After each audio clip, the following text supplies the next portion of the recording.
Today I'm baking from the Southern Barbarian Cookbook, which dates back to the 17th century and the entry of European cuisines into Japan through the Portuguese by way of Nagasaki.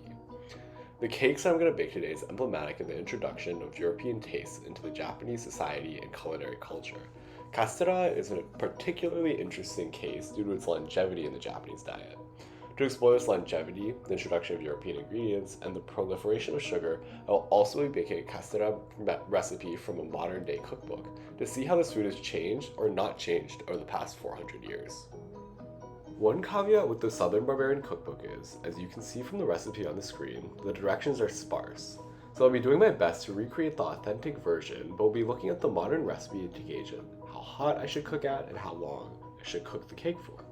Notably, this recipe is very sparse, but also all the ingredients included are new to the Japanese cuisine as of the 17th century. Eggs and wheat flour were introduced by the Portuguese, while sugar was largely imported from China. Let's get into it. So we're gonna crack some eggs. I forgot to record, so we have 9 already. The recipe calls for 10 eggs, 600 grams of sugar, and 600 grams of flour. We have 1 egg left, which I'll record right now.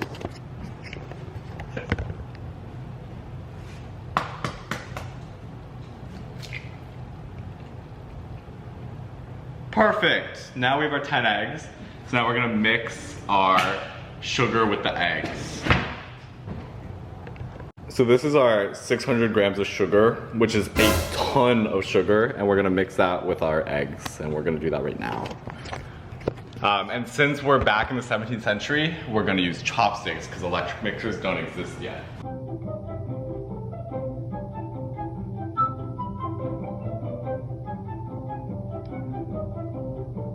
Okay, so this is our mixture, our final batter.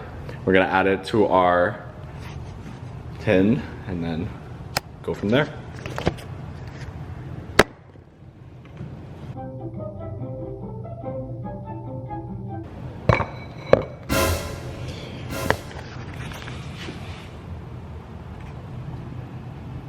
So it's been about 20 minutes.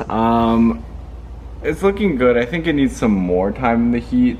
Doesn't look done yet, so we'll check back soon. Okay, we think it's really actually done now. Ooh. Oh.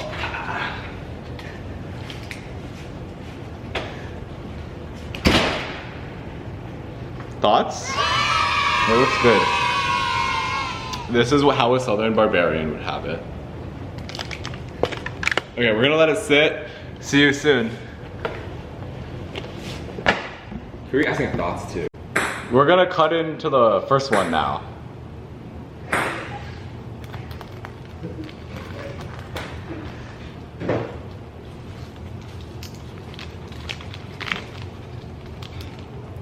Wow! Oh, hell no.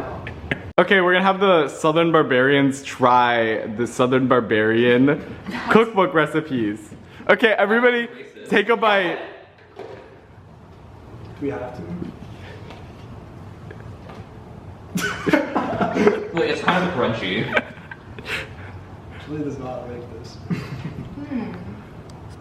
I can taste like every So strong. And really good and yummy. And this is awesome. It's delicious. This is great. The end result of the Southern Barbarian Kasutera was less cakey and less airy than contemporary understandings of it. And it was more like a loaf. It was extremely dense, which can probably be attributed to the 10 eggs that were required for this recipe and the exorbitant amount of sugar and flour. It was definitely very sweet. You definitely can taste the eggs.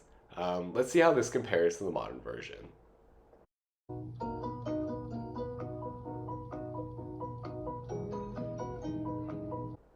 The modern version of the kasutera that I baked has basically the same ingredients as the previous one.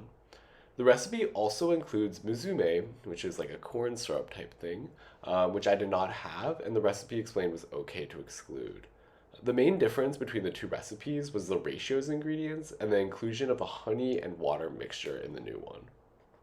The 21st century recipe has 1 egg for every 33 grams of sugar and 33 grams of flour. On the other hand, the Southern Barbarian recipe had 1 egg for every 60 grams of sugar and 60 grams of flour. Oh my god. Hey guys, so now we're gonna make the modern one. YouTube. So we need to make our mixture because this one calls for honey. My god. Oh my god.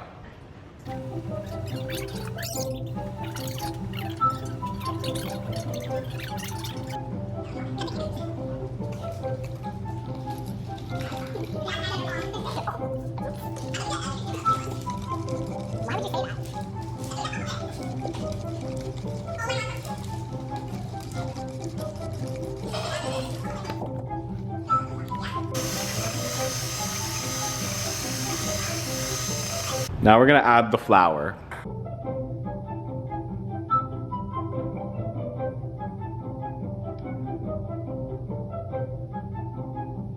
This is the modern one in the oven. It's not as voluminous as the previous one, but it's baking right now. And there's a technique where we're supposed to take the air bubbles out, so yeah.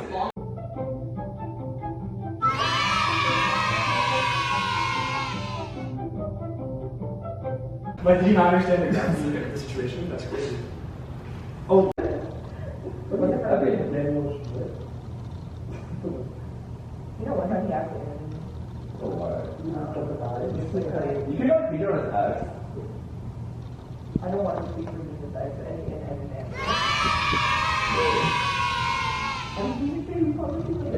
Wait, this is so good.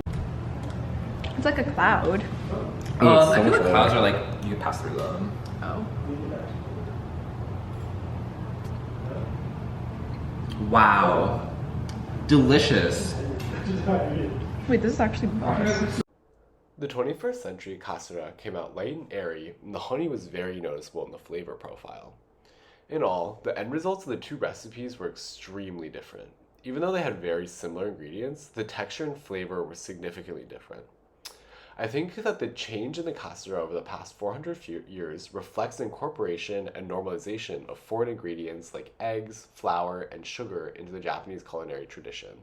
Dishes like Kasutera reflect how Japanese cuisine has transformed once foreign foods into ones that are now inexorable from Japanese identity.